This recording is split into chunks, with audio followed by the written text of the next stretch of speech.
Welcome back to SevereMMA, and today I'm delighted to be joined by Eimear Darcy, who has a big fight coming up against Daniela Sanches this coming Saturday in the RDS, returning to the RDS arena in Dublin. Eimear, how are you? Happy Easter. Good, yeah, happy Easter. Yeah, really good. Can't wait for Saturday. We were just chatting there about you have to forego the Easter eggs. Yeah, but I have them saved up, ready to go after Saturday. What Easter egg did you save? Kit Kat Chunky. It's my favorite. Oh, Nestle chocolate is the best. that is Yeah, Jesus. I I don't know, know if I we're know, off to a I know. bad start here, Eimear. I That know it's I probably controversial, but it's Nestle chocolate. Wow. Yeah, yeah. I'd be more of a Cadbury's man myself now. That is a hot I take. have a I'm gonna Cadbury's say. egg as well, but my first one will be Nestle. Nestle chocolate has to be the best. Yeah. Yeah, the Kit Kat. To be fair, Kit Kat Chunky would be a good choice for me now if I was going Nestle. Do you like the mini eggs? I'd be a big Oh, fan yeah, of the I have mini a mini eggs. eggs one as well. Okay, yeah, you're well stocked. Going full Paddy the Baddy after. Yeah. And how are you feeling ahead of the fight? Good, yeah. I'm just so excited. It feels like it's been so long, but then at the same time, it doesn't. But I just feel like I have had a lot of time since the last fight, and I'm just dying to get back in there. Yeah, the last time we spoke was in the RDS after your professional debut, a brilliant performance. You then had the fight against Camilla Bergstrom last July. A brilliant Yeah, performance, another really, really great performance where I feel like she kind of tested you a little bit more than the previous opponent, Jenny Lyon. But still, I mean, like the boxing was crisp, and ultimately when you got her down, she wasn't going anywhere, and you got the finish on the ground. How do you kind of reflect on that performance a little? I know you when I spoke to you after your pro debut, you were saying to me how it kind of takes you a little bit of time to kind of really, watch the fight back and reflect and yeah. assess. How do you reflect, what, 8 months on or so now, or Yeah, I just the more reflecting I kind of do on it, the more I just see how much I've grown now, even since the 8 months now between July. Even after that fight in July, we went back to the hotel straight away, me, Oisin, and Alex, and we just watched the fight back, and we just said this needs to be fixed, this needs to be fixed, and obviously we enjoyed the win at the same time, but we constructively just looked at what needed to be fixed, so it was, yeah, the reflection on like how I'm gonna get better and also what was working and how to make that better as well. So yeah, I feel like the space has actually just given me more time to reflect on now how much I've grown. would you be quite critical of yourself when you're going back through fights or things like that, or are you more looking, say, the positives? No, it wouldn't be like I wouldn't be like, oh my God, but I would be critical in the sense of like, oh, this needs to be fixed and I'm gonna fix it now. But not like, oh, I can't believe I did that. More just like, oh, that's something that needs to be fixed. And that's what Oisin would be like. He would be like, okay, this needs to be fixed here. Let's make adjustments here. And it's just on what we can work on rather than kind of putting any negative kind of spin on it, really. Yeah, no, absolutely. Well, look, Yeah. it was a fantastic win. Um, I also want to talk to you about the your out of the cage stuff because what I noticed, and I sent you a message maybe a month or two ago, I can't remember exactly when, was I saw that the piece that I think was Her Sport, am I correct? I think it was Her Sport Yeah. did on you, where they kind of just put up this post and were kind of highlighting that you'd stepped away from sport and come back, and now you're a professional MMA fighter. But they also spotlighted your work outside of the cage, which I thought was fascinating. So I'd be curious maybe if you can, for anyone listening who doesn't know what you do outside of the cage, maybe talk a little bit about your profession. So I'm a qualified social care worker, so that's what I did in college. But I work as a project worker now in schools, with children and young people. So I work with kids from five up to 18 years old and just support them in the school setting around how to engage them in school a little bit better.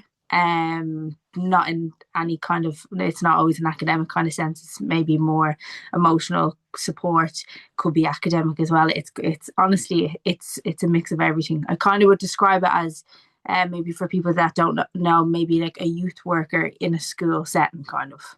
Sure. So would you like Yeah. be in the classroom itself, or how does that work? No, I do sessions. So I would see kids in groups or like a one-to-one session, and I have like a nice office, and they just come over and we just hang out there. Yeah, I That's wouldn't amazing. be doing any kind of like schoolwork or anything like that with them.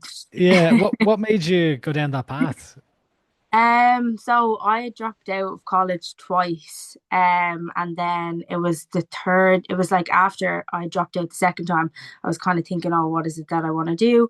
And then I figured out I was like really just wanted to be in the social care space, and working with like different people that were experiencing different challenges in life and stuff. And yeah, so then I just fell into um I got placed actually in a youth project for my placement years ago.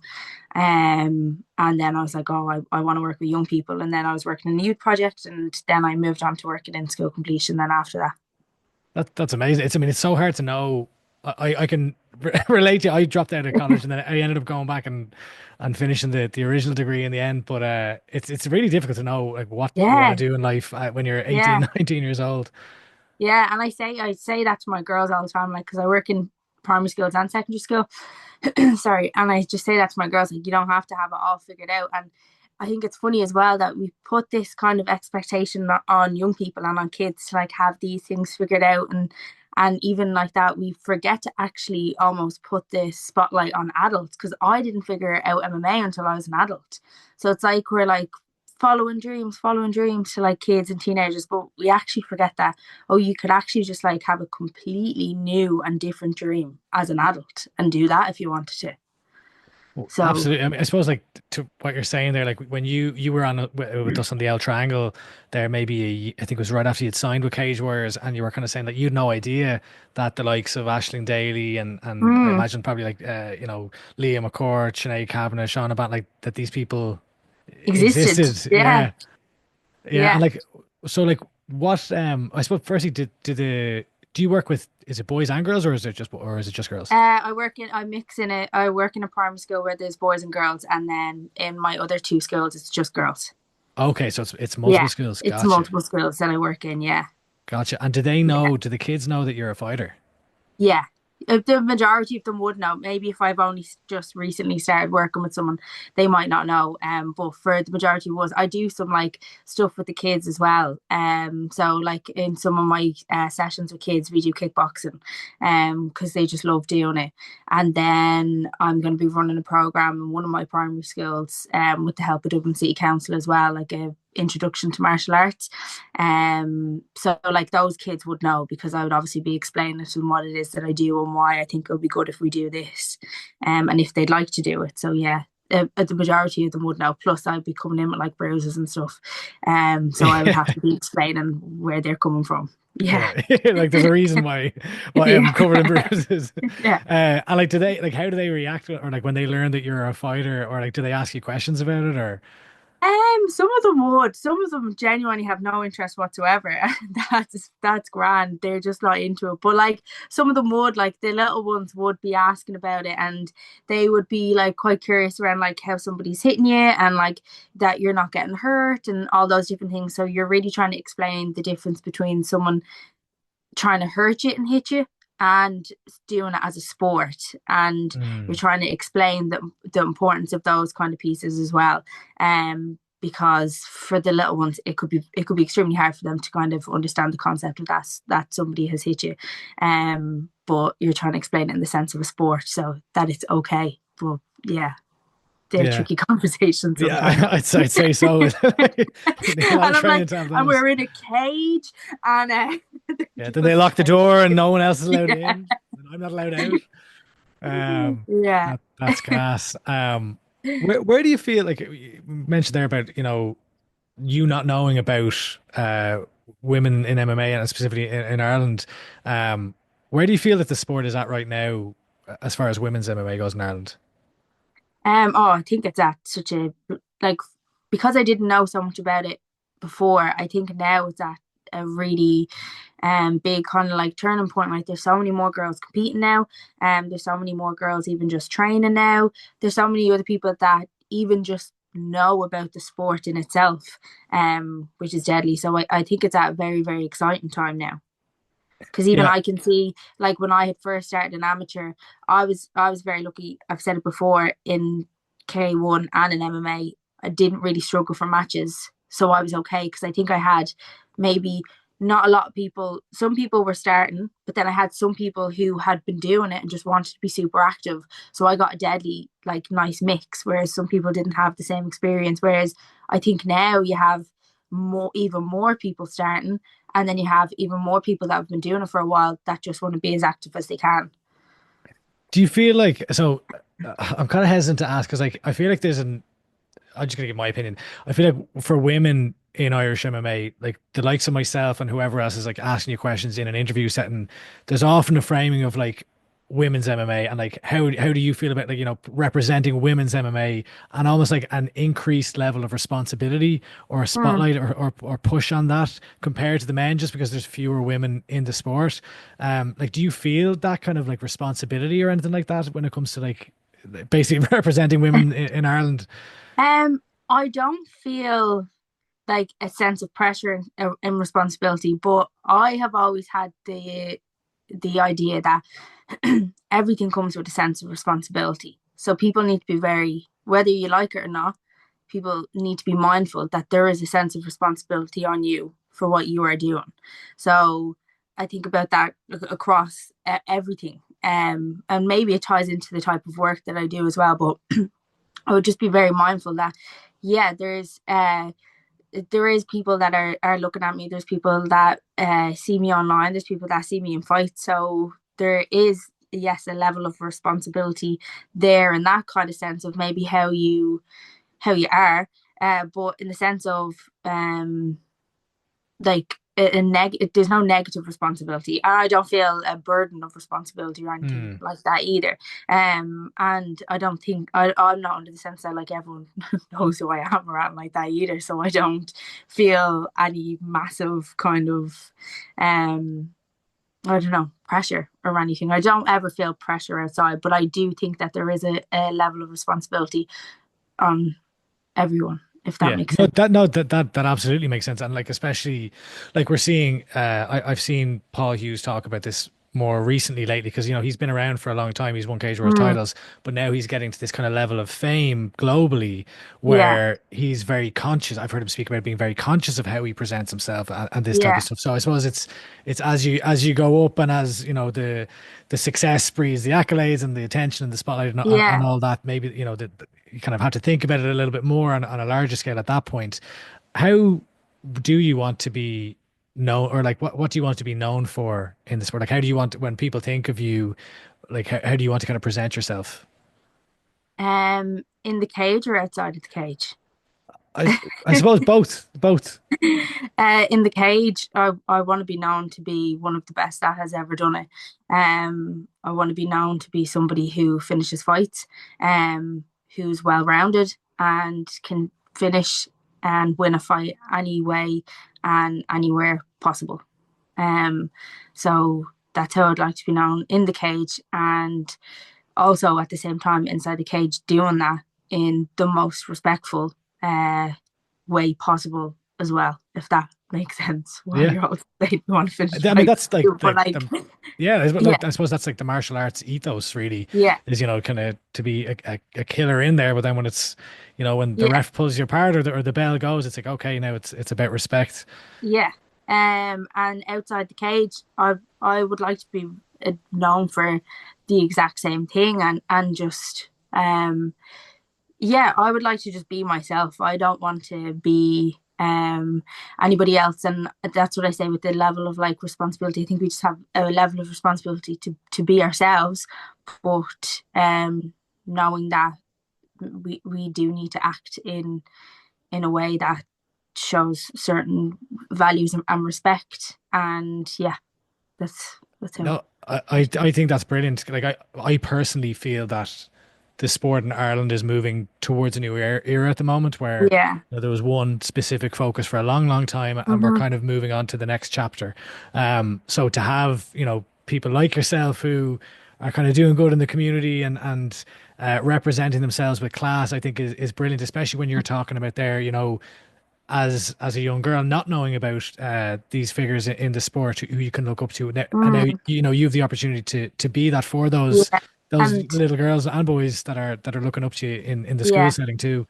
I think that's the thing as well. MMA, it's almost like it's just looked at for sometimes maybe for people that don't know for like the violent kind of aspect of it and the other things that come with it too, or maybe the narrative that it has had before. But unless people like hopefully now people are getting to see what it actually is like. There's so much respect involved, there's so much value, there's so much in it that I don't think people know yet. So yeah, that's what I hope Well, people really get to see.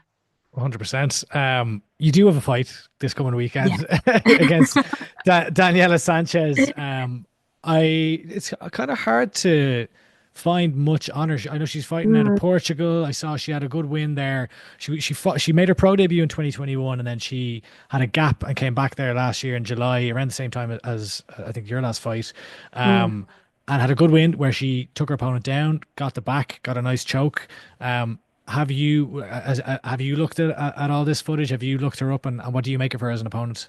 Yeah, I've seen her fight, and obviously Oshin's been researching and he's been looking her up as well, and we've been working on certain things. But yeah, I'm just really excited to fight her. She looks like she's quite experienced. She had a really good fight this July last year. So yeah, I just think anybody that I fight is going to um ex- bring something that can be potentially but they're just going to be a good fighter in my eyes. They're someone that I need to respect on the feet, on the ground, everywhere. And it's the same with Daniela. I'm just really looking forward to fighting her.